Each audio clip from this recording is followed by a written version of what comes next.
ఆలంబేన విహీనం వ్యోమాభం పరిపూర్ణం నిశ్శబ్దం గురురూపం తద్బ్రహ్మస్ఫురతాన్మే.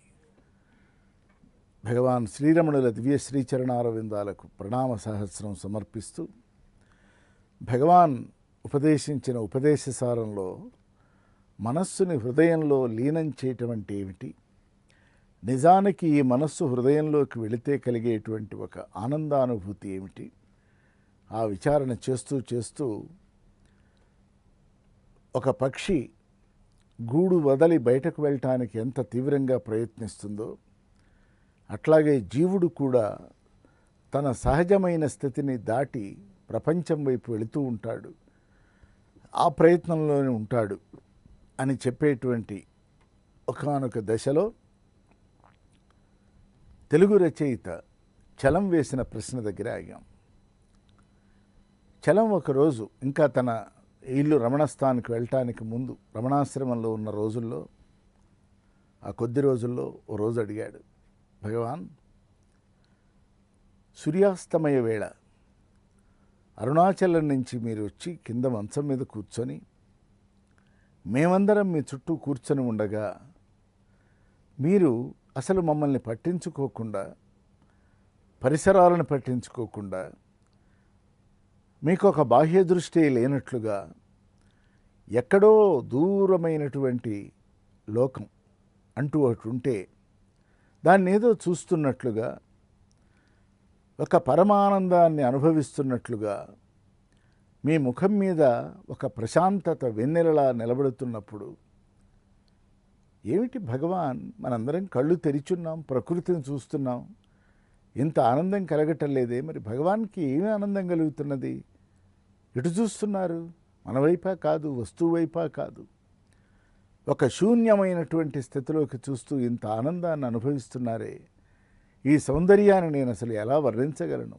ఇది అక్షరాలకి అనుభూతికి లొంగేదేనా, అనుభవం ఎప్పుడైనా అవుతుందా, ఇంతకీ మీ ఆనందానికి కారణం ఏమిటి అని ప్రశ్నించాడు. కాసేపు అయిన తర్వాత భగవాన్ నెమ్మదిగా సమాధానం ఇచ్చారు. ఆ క్షణాలలో నన్ను నేను చూసుకుంటున్నాను అన్నారు. మనల్ని మనం చూసుకోవాలి. మనం ప్రపంచాన్ని చూస్తున్నాం, సౌందర్యాన్ని చూస్తున్నాం, అందాన్ని చూస్తున్నాం. సౌందర్యాన్ని ఇంకా చూసే అలవాటు మనకు కాలే. అందాన్ని చూసినందువలన ఇంద్రియాలన్నీ రెచ్చగొట్టబడుతున్నాయి. చూసినదల్లా పొందాలి అనుకుంటున్నది ఇంద్రియం. మనస్సుని గనక భగవత్ చింతన వైపు, భగవద్గాథ వైపు మనం గనక నడిపించుకోగలిగినట్లయితే, అంతర్ముఖులు కాగలిగినట్లయితే, ఆ లోపల ఉన్నటువంటి ఆత్మని స్పర్శామాత్రంగా అనుభవించగలిగినట్లయితే అది ఒక ఆనందాతిశయం. అప్పుడు లోపల కలిగినటువంటి ఒక పరిణామం వలన, ఒక భావశుద్ధి వలన, ఒక ఆంతరంగిక దర్శనం వలన, లోచూపు వలన ముఖమండలం మీద ఒక ప్రసన్నత, ప్రశాంతత రిఫ్లెక్ట్ అవుతుంది, ప్రతిఫలిస్తుంది. లోపల దిగులుందా, ముఖం దాచుకోలేదు. లోపల ఆనందం ఉన్నదా, ముఖం దాచుకోలేదు. గర్వాతిశయాలు ఏర్పడ్డాయా, ముఖం దాచుకోలేదు. అన్నింటినీ చూపిస్తూ ఉంటుంది. ముఖం ఒక అద్దం, లోపలి భావాలన్నింటినీ బయటపెట్టేటువంటి అద్భుతమైనటువంటి వేదిక అది. కనుకనే నన్ను నేను చూసుకుంటున్నాను. చూస్తున్నది ఎవరు? ఆత్మే. నన్ను ఆత్మే, అక్కడ నేను ఆత్మే. కర్త, కర్మ, క్రియ.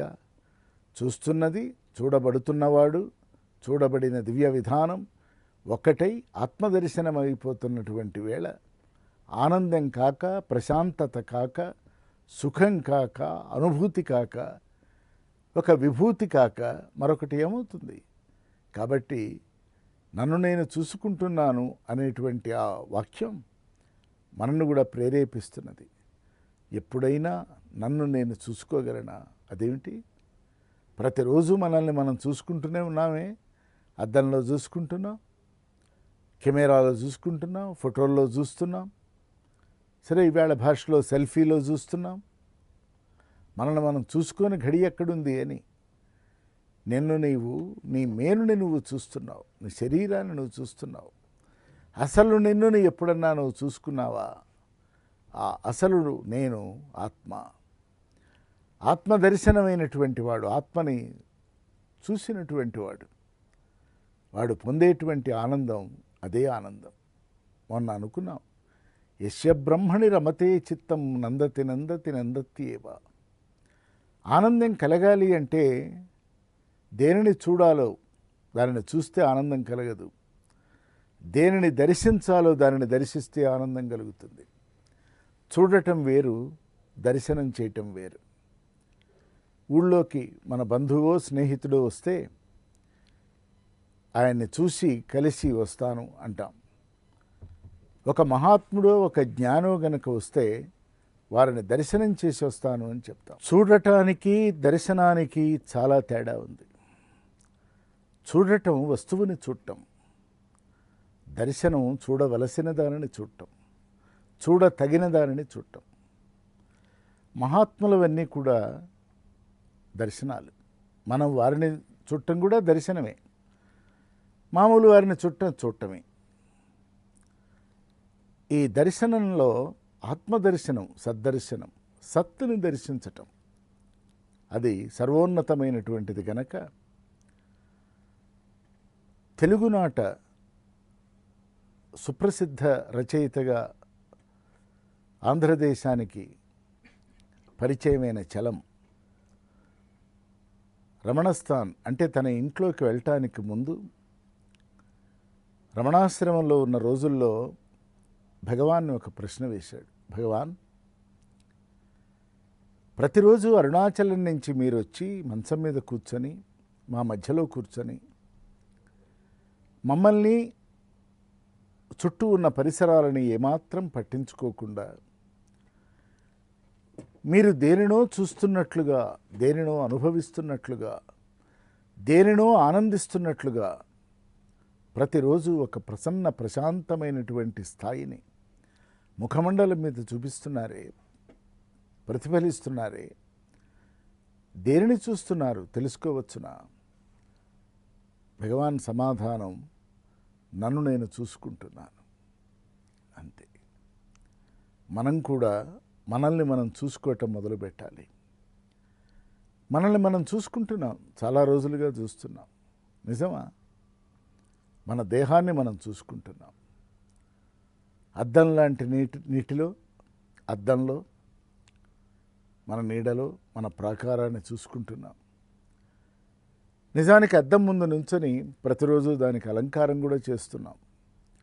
కానీ ఈ చూస్తున్నదంతా దర్శనం కాదు, చూస్తున్నదంతా చూడటమే.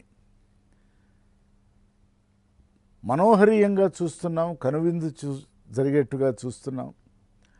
మన అలంకారం, మన వేషభాషలు సక్రమంగా ఉన్నాయో లేదో చెక్ చేసుకుంటున్నాం. కానీ ఇంకా మనల్ని మనం దర్శనం చేయట్లే. పుణ్యక్షేత్రాలకు వెళుతున్నాం, పవిత్ర దేవాలయాలకు వెళుతున్నాం, దర్శించి వస్తున్నాము అని చెప్పేస్తున్నాం. అక్కడ చూసే వస్తున్నాం. విగ్రహం వెనక దాగి ఉన్నటువంటి పరతత్వాన్ని ఎప్పుడన్నా దర్శనం చేసే ప్రయత్నం చేశామా? మన కోరికలన్నీ ఆ వాకిట దోసిళ్లతో ఎత్తిపోసి పరమేశ్వరావి తీర్చమని అడిగామే తప్ప నిజాంతర్గతమైనటువంటి భావనలో నీ దర్శనం నాకు కావాలయ్యా అని అడగగలిగామా? అడగలే. 3 ప్రదక్షిణాలు, 30 ప్రదక్షిణాలు, 108 ప్రదక్షిణాలు ఏది చేసినా కామ్యసిద్ధి కోసం చేశాం. ప్రాపంచికంగా కలిగేటువంటి ఒక లాభం కోసం, మనం అనుకున్న కోరిక తీరే విధం సాగేట్లుగా అడిగాను తప్ప నీ దర్శనం కావాలి అని మనం ఎన్నడూ కోరుకోలేదు. కోరుకోవాలి, అదే నిజ దర్శనం అంటే. అరుణాచల శివ